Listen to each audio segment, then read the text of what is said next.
bisa lebih baik mengamalkan agama Allah, maka katakanlah alhamdulillah. Terus kuno itanya kata sembahyang, nya mek tinggal sembahyang lainno, mo ino tinggal sembahyang, mek dan kata atau lagu.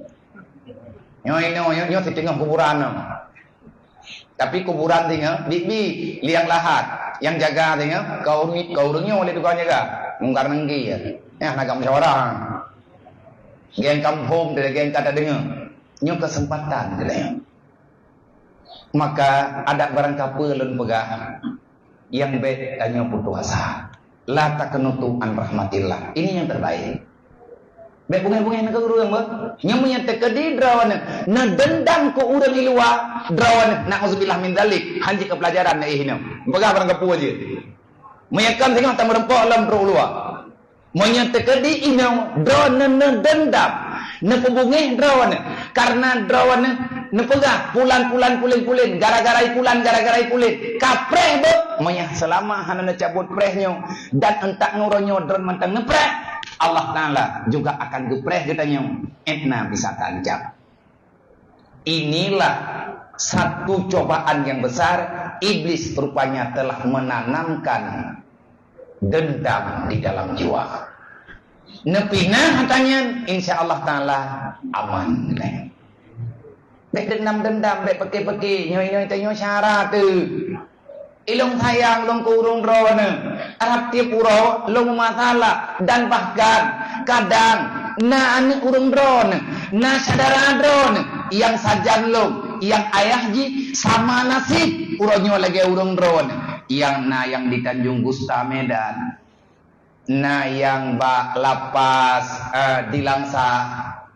Lapas yang bak ujung jih lapas narkoba. Nalhe anak niat bak lu gaya intat liu reung budaya karena ayah dalam penjara vonis dengan air mata. Entah na tubir entah na itu mukjizat Allah.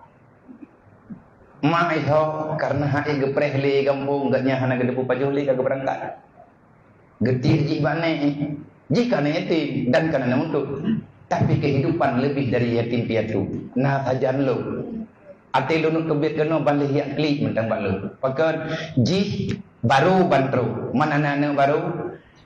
Yang namanya beda kadang anak yatim ataupun anak mian yang kada ada status. Jihnya anak satu pula. Udip jih dalam masa benar-benar pahit. Nyo yang kita nyo rasakan ronyo ini kan tanyo mentang rasa. Anak tanyo gampo, keluarga tanyo gampo. Ha gemeh muka.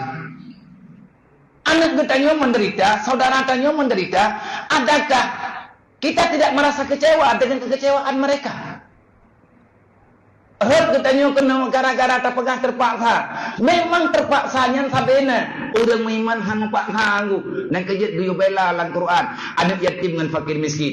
Dalam undang-undang Nanggrawa Indonesia, yatim fakir miskin dibela oleh negara. Cawa tukang yo bela ulama jamun watai kepegat undang-undang. Bahkan geyo bela anak yatim dengan urang kasihin. Sebab awaknya terpuruk kehidupan akan banyak pemberontakan di dalam negara.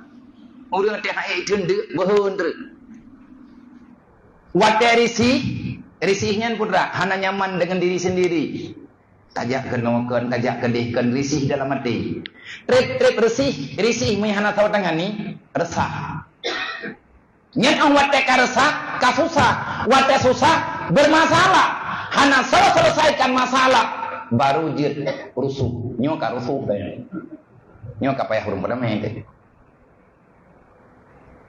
Dalam undang-undang dalam Al-Quran Allah Ta'ala nepegah ara'aital ladzi yukadzibu biddin, kamu mengkhianati agama, aku hancurkan kamu di dunia nepegah Allah. Betul-betul dong gerah kali Allah. Bah Allah Ta'ala yang beri hukuman wate anak yatim hana dapat imam ya lagi anak maya yang sajalung royo ga nya punya kupul gombo mal 15 tahun rek ya kana ulah pindah daya haji nah kana kita yang minah haji barakat dubi badai haji dua gajo ke di belum halain lah bulan-bulan alasan kubjah tetapi alasan yang jaingan uronyo terjawab. Inilah ada jetnya budget ke pelajaran yang terakhir. Siapapun katanya kita punya salah. Tapi Allah Ta'ala kalau dipegang faman taba min ba'di dzulmi Berangkat somantang yang tim tubit daripada kedaliman. Alhamdulillah. Lapas luk semawinya. Alhamdulillah ketat. Menyonyo program. Dan hotel dengar ke pegah legu raya benar. Bertinya bidaya. Gepo buat akidah Islamiyah. Gepo buat kitab bajuri. Gepo buat kitab tasawuf. Dan gepo apai Quran. Hana payah bayi peminyu. Hana payah bayi uang makan. Preto. Alhamdulillah, cita-cita tanya ya buat jamun nanti maya ada handro karena orangnya. Ade Allah Taala agak jamun tak perlu indah gara-gara hana peng, nya orangnya hana payah peng buat je. Nya hana malim be lewo, me katru watewo yutama.